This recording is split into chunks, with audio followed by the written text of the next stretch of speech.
So you've ruled out moving to Nevada. Nevada? Too hot. You've ruled out moving to Arizona. Too deserty. You've ruled out moving to Florida. Too humid, too many alligators. And now you're laser focused on Texas. Yay! So in today's video, we're going to be breaking down some key things that you're going to need to know when relocating from California to Texas. So let's do this. So as most of you know, Texans kind of have their own language, or maybe it's a dialect. Anyway, Texans speak differently for sure. So some of the words that are familiar could be ain't, fixin' to, y'all, get along, little doggy, yeehaw, or get her done. And these words are only a taste of what you could hear here in Texas. So the first thing that you're going to need to know, other than the dialect, would be that stuff ain't as cheap as you thought when it comes to housing or property taxes. Hey, and if you want to know more about property taxes, be sure to watch this video right over here.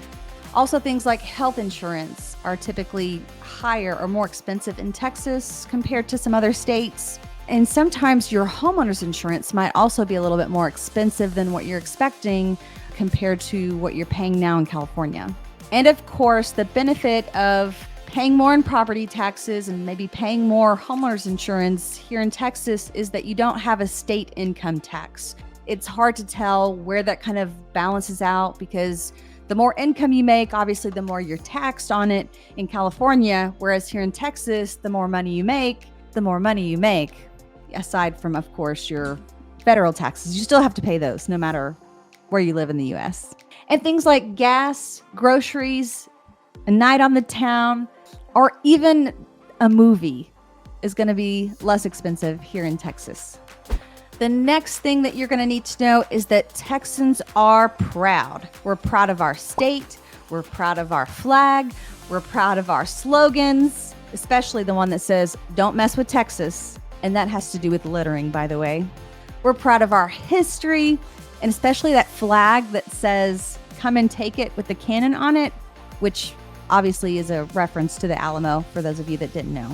Texans are proud of their sports teams, for sure. I don't know how many people are just diehard Cowboy fans here. The Texans, not so much, but football is a really big deal here in Texas. Even homecomings are a big deal with the giant mums and the dances and just all of the activities and things that are surrounding football.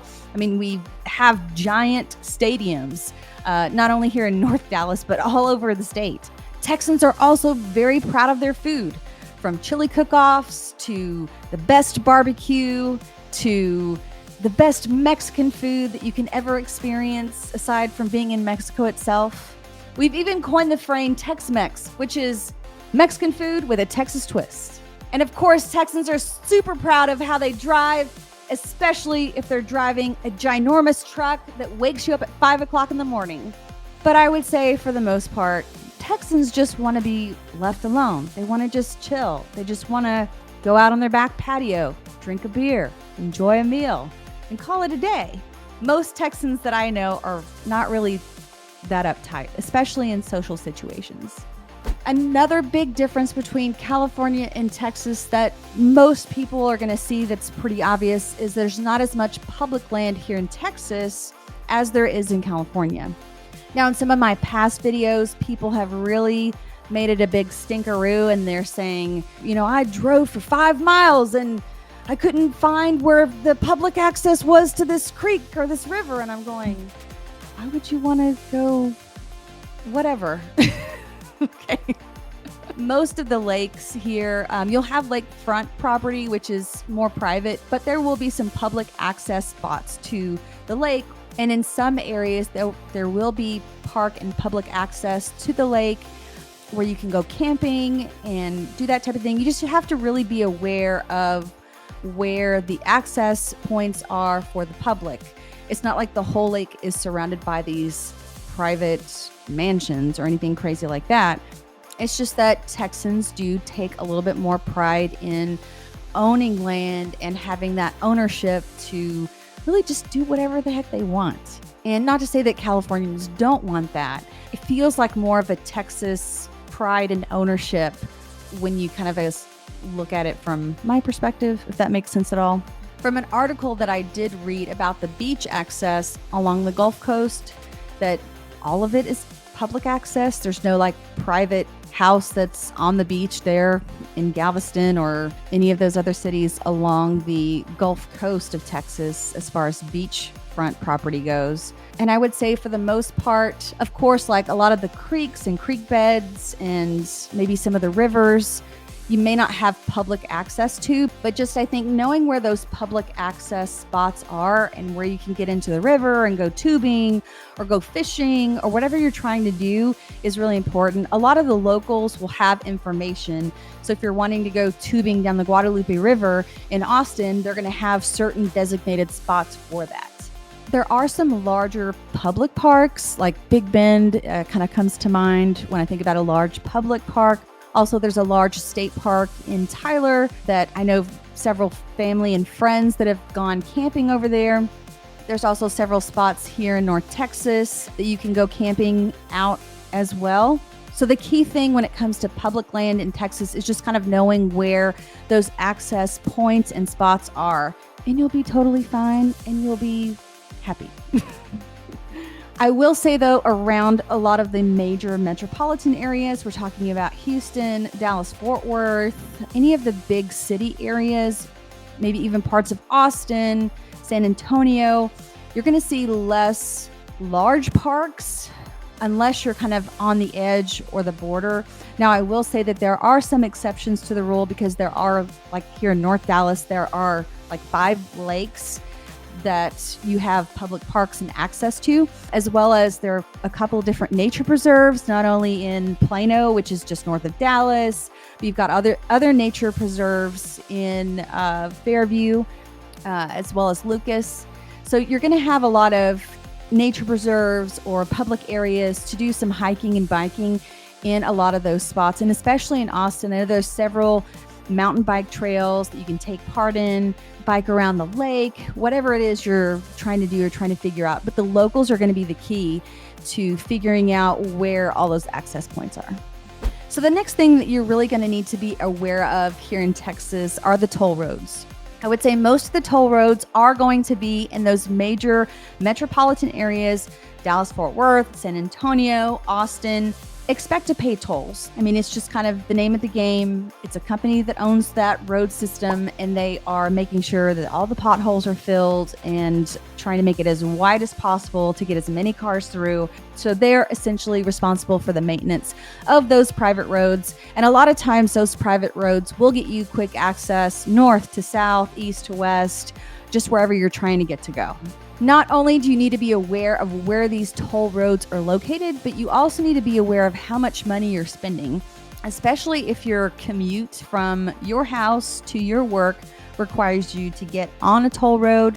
Now, obviously, Google has a great feature, and I'm sure a lot of the other map apps have a feature that you can click to avoid the tolls. And so I would just use your best judgment. Use your brain. You've got one. I know you do, especially if you're watching my videos, but use your best judgment to see, is it going to be worth the extra $3 in tolls for me to get to work at this certain time or to this appointment at this certain time, whatever it might be, or to get to the airport at this certain time? Or am I going to spend a little bit more time on the road and avoid paying those tolls altogether? And one last comment about the tolls. A lot of the toll roads will only give you about maybe a 5-minute head start or advantage compared to a non-toll route. So in a lot of cases, what I'm seeing, at least here in North Texas, is that if I decide to take the quicker route, it'll be 5 minutes less of a trip. So in most cases, unless there is an accident that's shutting down a major freeway or whatever it might be, your difference between toll and non-toll routes is probably only going to be about 5 minutes or so. So just keep that in mind.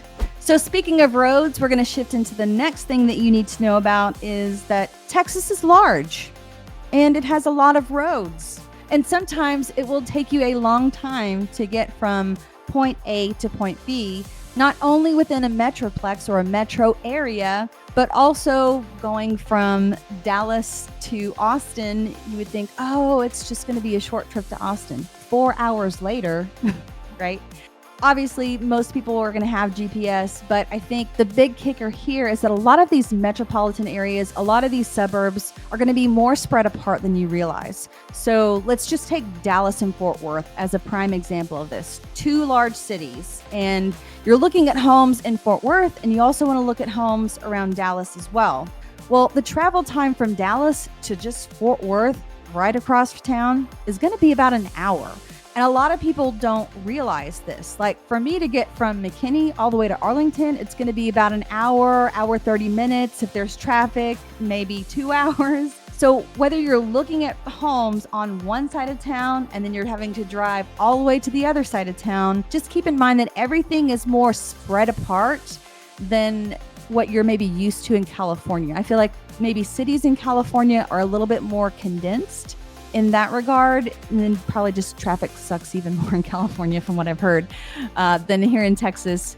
But just kind of keep in mind that, yes, it's going to take you a little while to get from one side of town to the other. And I would say for the most part, you can really get to everything that you're going to need within a 30-minute drive for the most part, especially in those metro areas. Next, I just have to make a really quick point. If you have allergies in California, the likelihood of you having similar allergies here in Texas may be about the same. It may completely go away. It may get worse. Just know that there are allergy shots here in Texas if you decide that that's the best course for you. Obviously, you need to talk to a doctor, but just so you know, there are several over-the-counter medications that you can take to lessen your congestion from allergies here. So my next point is really, really important. From one Texan to you, the viewer, you're probably a Californian. I just want to tell you how important it is to come with an open mind. Don't think that whatever you're used to in California, it has to be the same way here in Texas. Be open to trying new things. Be open to embrace the culture that is Texas. Now, I'm not saying change who you are, but I'm saying embrace the culture, embrace Texas. And most importantly, you need to know that most Texans are friendly. Contrary to popular belief, most Texans are friendly. Texas is the friendship state.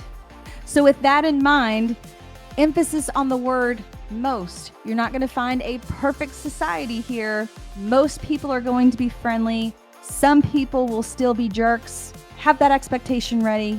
But for the most part, most Texans should be friendly. And for the most part, most Texans, if you're watching, you better be friendly. So what do you think? Are you as crazy about moving here as you originally thought?